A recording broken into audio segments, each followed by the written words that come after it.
We're about to look into one of the most unsettling chapters in the history of American intelligence.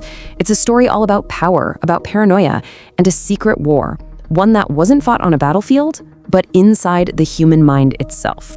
Just imagine this for a second. You're sitting in a room, it's a totally ordinary day in a totally ordinary place. Nothing seems out of the ordinary at all. Someone offers you a drink. You take it. I mean, why wouldn't you? But then, maybe a few minutes pass, and everything starts to feel off. Suddenly, reality itself just starts to break apart. The walls might look like they're breathing.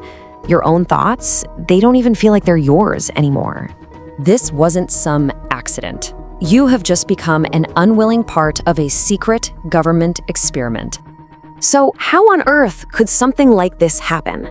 Well, to get that, you have to go back. You have to understand the sheer paranoia of the 1950s, a world caught right in the grip of the Cold War. You see, the United States was convinced that its enemies had discovered something truly terrifying: mind control. After the Korean War, American prisoners of war were coming back different. They were confessing to things they didn't do, even changing their allegiance, and officials just couldn't explain it. The fear was that their minds had been, well, rewired. And that fear, it sparked a really dangerous idea. The logic was chilling, but simple. If mind control is real, then we have to be the ones who master it. We have to be the ones who control it first. And out of that fear, the CIA launched a top secret program. Its name was Project MKUltra. The entire project had one single terrifying objective: find a way to truly control human behavior. And the methods they were willing to try, well, they pushed way past the boundaries of both science and ethics. The researchers, they tested a whole range of techniques. They experimented with powerful new drugs, hypnosis, extreme sleep deprivation, and just incredible amounts of psychological pressure. In this hunt for total control, it seemed like nothing was off the table. And very quickly, one particular drug became the absolute centerpiece of the entire project: LSD. Now back then, it was new, its effects were totally unpredictable, and it was incredibly potent. The CIA thought it was the key to breaking down the human mind so that it could be rebuilt however they wanted. Which, of course, brings up a deeply disturbing question. Who exactly were the subjects of these dangerous experiments? And this is where the program crossed a very dark line. The test subjects were more often than not completely unwitting. They were ordinary people, patients in hospitals, even some of the CIA's own agents. And they were given LSD with absolutely no warning, and obviously no consent, just plunging them into these terrifying experiences that could shatter their entire sense of reality.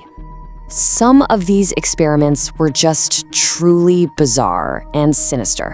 One of the most infamous was a subproject that had a very strange name: Operation Midnight Climax. The whole setup sounds like something out of a spy movie. The CIA set up these secret apartments, right? And they hired women to lure men back to them. Once the men were there, their drinks would be spiked with LSD. And all the while, CIA agents were watching everything from behind two-way mirrors, just taking notes on how they reacted. And that right there makes one thing crystal clear. They weren't just studying human behavior, they were studying human control. As you can imagine, these uncontrolled experiments had very serious and sometimes deadly consequences. The story of Frank Olson is maybe the most well-known tragedy to come out of MKUltra. You see, Olson was a CIA scientist, and during a work retreat, he was secretly dosed with LSD. 9 days later, he fell to his death from a hotel window in New York City. The official report called it a tragic accident. His family, though, they've always believed it was something much, much darker.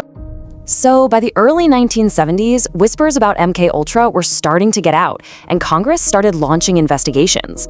But when the investigators actually went looking for the evidence, they discovered a lot of it was already gone. The project ran in the shadows for nearly 2 decades. But then, in 1973, just as investigators were starting to close in, the director of the CIA ordered that all files related to MKUltra be destroyed. Thousands of files just gone. Destroyed forever. Almost everything we know today has been pieced together from the few documents that somehow survived and from testimony that came out years later. The full truth was intentionally erased. And all of this leaves us with one final, deeply unsettling thought. The details that managed to survive are horrifying enough, so you have to wonder, if this is the stuff that got out, what was never meant to be seen?